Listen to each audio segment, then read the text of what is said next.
好，再回到环球大乱线的节目现场，美国总统川普呢，我们都知道他是商人出身嘛，所以做人处事呢，很多都带着商人思维。但是各位，你有见过这么谈生意的一个模式吗？就是川普现在把你的客户、把你的盟友全部都得罪光了，这就是川普。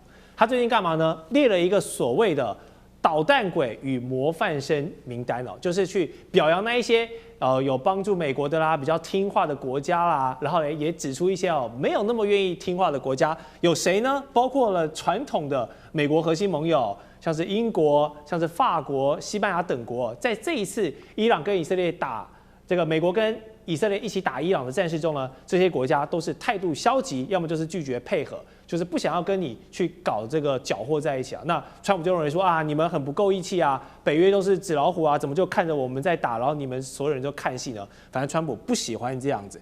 那加上前段时间呢，他又不断放话要这个并购格陵兰嘛，要拦止这个大冰块。他说格陵兰是一个不受管教的大冰块。那当然格陵兰听不下去啊，所以他们的自治的政府总理尼尔森就说，我们不是一块冰哦。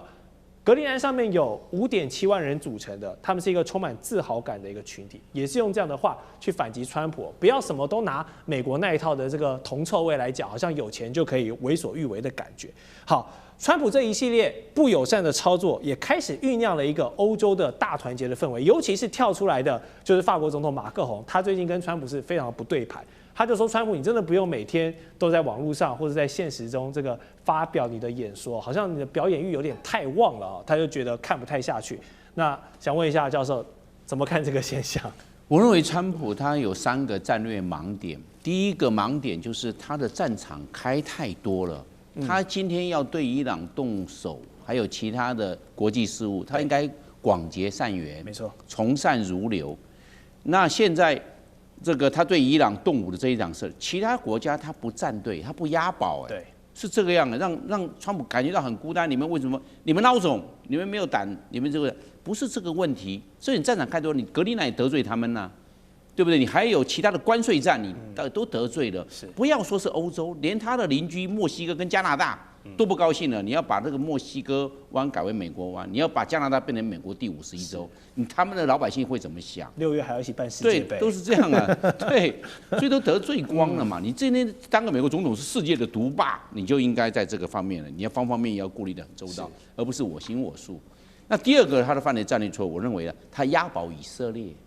你一押到以色列，大家知道这是国王的心意。大家为什么不愿意帮美国？是因为你支持以色列。以色列在这个加沙走廊对这个巴勒斯坦人大屠杀、战争罪、种族灭绝罪，你帮助以色列，我们如果帮助你的话，就是帮助以色列。以色列现在在黎巴嫩的真主党，就是我们讲的要建立缓冲区啊，在黎南地区。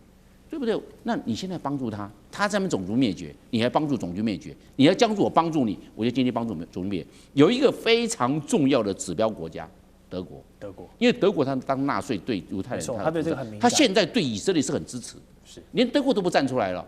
你说叫英国、法国、西班牙、意大利站出来，没有这种事情，大家看你德国都不站出来，德国就最同情犹太人啊。对，那你叫我英国、法国站出来，有这种事儿？所以我们这里可以知道，德国这个指标都不出来，就知道，因为美国太押宝以色列，变成这个状况，以色列犯了太多的这种战争罪。了解。那最后一个，我认为第3个是美国2套标准，大家都不敢说，都不能讲，就是说你要伊朗废核浓缩铀交出来，那以色列呢？以色列100枚核弹要不要交出来？你要以色列发展核弹，你为什么不让伊朗？同样中东地区，对。同样是国家，2个完全一样的。你要他，你要一直炸他核子，你为什么不要以色列交出2套标准？你今天非常简单，我讲过了，就是要让伊朗那个交出浓缩铀非常简单，以色列你可以交出来，我们交出来，伊朗马上顺利就交出来了，就是那么简单。伊朗为什么不愿意放弃发展核武？就是因为以色列因素嘛。大家都不知道，这是国王的心意，大家都知道，但大家都不讲，为什么？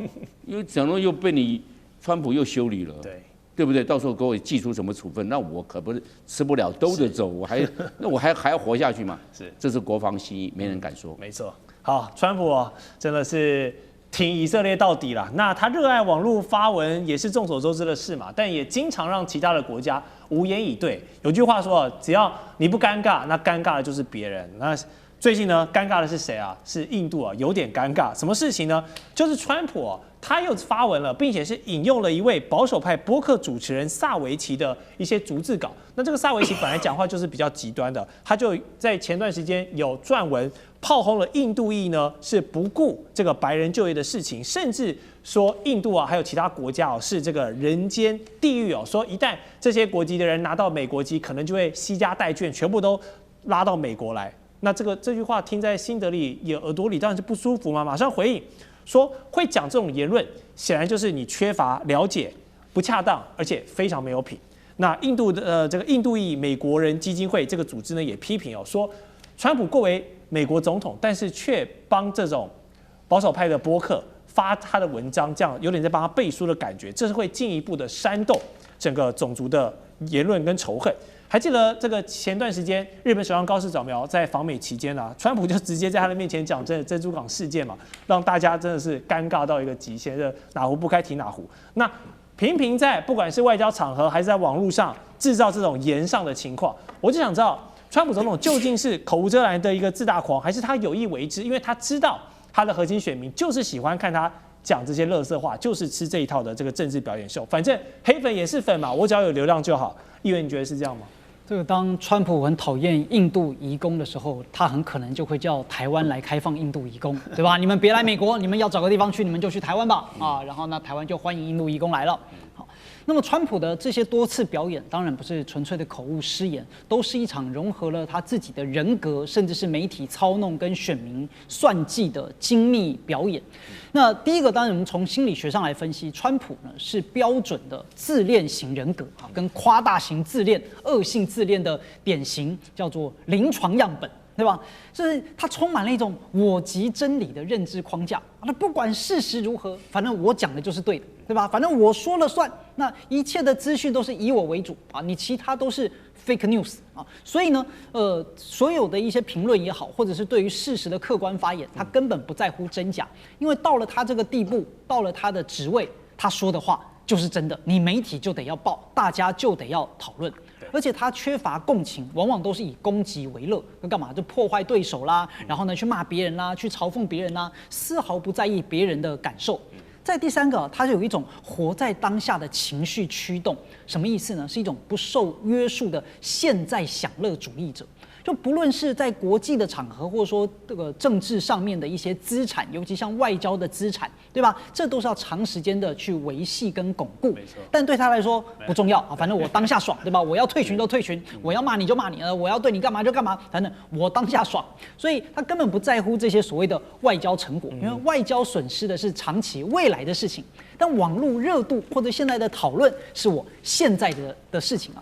那第二就是他的表演艺术了，就黑粉也是粉嘛？为什么？就主要是精准的来区分受众，所以他的每次言论都不是针对全体国民啊，当然也不是针对世界性的人，是精准的要告诉自己 MAGA 的基本盘。那这些群体他们喜欢什么呢？就是这种高右翼的威权主义倾向跟社会支配的取向，他们希望强人的领袖，对吧？然后对移民啊，对全球化是感到很焦虑的啊，所以他才要去抨击印度啊，指责这些外籍的移民，这是符合他的基本盘对于外籍移民的一种不安全感跟排外情绪。是，所以他早期才会强调啊，最好要能够盖一座长城啊，对吧？就是外面的人通通都不要来啊。所以把很复杂的社会议题都简化成可恶的，都是外面的人很可恶，对内凝聚，对外呢划清界限。所以这其实都是有精密的算计。是，好，如果说这个背后的网络言论啊，都是精密的算计，然后表现上呈现出来是逞口舌之快的话，那接下来这个数字呢，就真的是令人心寒了。什么数字？1110。好，这代表着什么？这其实是曾经阿富汗战争中那些冒死为美军工作的阿富汗人数量当中，可能是翻译啦，可能是协助美军的后勤的，种这些阿富汗人1110个。好，他们被安置在现在卡达的塞利耶陆军基地的一个难民营内。那在拜登时期的时候呢，有承诺过好，我们这样打完了，对于你们曾经帮助过美国的这些人，我们要给你们庇护。但是到了现在川普政权，他打算不管这些人了，把这些人打包送去非洲的刚果，管你什么，不管你死活哈。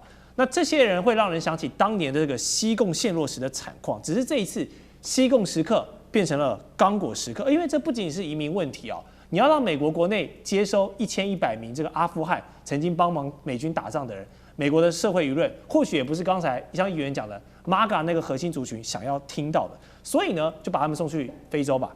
这已经是一个国家信誉的破产。那难道说对川普总统来说，反正我阿富汗战争打完了，你这1100人对我来说就是过河拆桥嘛？我就是用完即丢的耗材吗？可以这样吗？还有道德吗？想问一下李将军。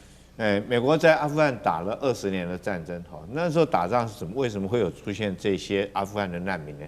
他那时候在那边打仗，他扶持了一个阿富汗的傀儡政权，然后跟阿富汗里面的塔利班政府来作战。对，那这场战争，这个美军协助当时所谓的阿富汗政府，总共打了20年，那花了多少钱？花了2.3兆，几乎每天要将近花80亿美元。其实你仔细去了解，其实这些钱美国自己是很浪费的。他到处去请当地的人做很多事情，其实都这个，或者是他们自己军工产业，或者是运输后勤，几乎全部都贪污掉了所以花了2.3兆。当然，在拜登的时候，他们认为这场仗打不下去了，不愿意再花这些钱，也打不赢也不可能作战获胜，所以那时候就从阿富汗说撤军回来。撤军回来，那就把这个军队这个交给阿富汗。那时候他们扶持的这个傀儡政权自己去应付塔利班。但是我一直记得，我想大家都记得那一刻，美军一走的时候，这个政权根本撑不了2天，就被塔利班政府灭掉。灭掉的时候，那时候有多惨？我们看到这个美军走的时候，那真的是惨绝人寰啊！这些家属因为他帮美军那时候在帮美军当翻译、当向导那站在塔利班的立场来看，你们是叛徒啊，你们是汉奸的，不能说汉奸，阿奸这个把阿富汗的奸细，你是帮美国人来打我们，所以一定会对他们展开这个，尤其是说按照穆斯林的教法来讲的话，那后续可能是不可能有任何活路。所以我们看到那种惨状，就美军在那边的时候，隔着铁丝网拉的那个妇女啊。将自己小孩就丢给美军，叫美军帮他把小孩带走，他自己死在这边没关系，让他小孩有一条活路。我记得那种镜头，这个拍了好多镜头，甚至于后来他们为了能够活命，那个飞机已经起飞了，就他们扒在翅膀上面，然后飞到半空中，人从这飞机上掉下来，就这个，因为他留在阿富汗一定会被塔利班这个处决嘛。这种状况之下，后来就有一批这个比较幸运一点这1100个人就跟着美军。这个到了这个卡达这个难民营那事情也经过了这么多年，合理来讲，你美国应该提供给他们该调查的，或者是他是不是塔利班假混头干嘛，你应该都已经调查过了。合理来讲，你就应该给他美国公民证，因为他帮你们打仗嘛，他当向导、当翻译，然后带路打仗干什么？结果他如果说回到阿富汗只有死路一条，结果没想到美国居然现在干这种事。为什么美国要干这种事呢？第一个就是川普自己的这种所谓的移民的政策紧缩政策，他不愿意再接收所谓除了说是美国安格鲁萨克逊的人之外，他全部不接受。就算你帮我打过仗，就算你帮我卖过命，我也不会让你到美国来。那第二个，这时候他居然跟刚果达成一个协议，就是说刚果收美国的一些被驱逐的一些非法移民的话，你刚果愿意收他给美国给这个联合国难民的高级事务专员5000万美金那是不是就说我给你5000万美金，你帮我把我自己不要的人由你们来接收？我觉得这是道义上的问题。那在这种状况下，这个世人看在眼里那谁还愿意，谁还敢帮你以后美国去打仗？在美国这种事情，其实在全世界屡见不鲜了你今天帮美国卖命之后来讲，美国就将你置于死地。这些人他回到阿富汗只有死路一条，到塔利班，我觉得他也很难活得下去。了解。好，这段节目我们讲了非常多美国在国际还有一些政策上面这个比较令人诟病的地方，但下段节目我们要回来是要讲美国国内现在期中选举的风向民调数字对于川普还有整个共和党来说是越来越不利了，而且一人害全党的这个风向呢，真的是越吹越强劲嘛。还有去年大动作发起的这个对等关税，搞到最后竟然变成了笑话一场吗？更多的专家精辟观点，我们待会告诉你。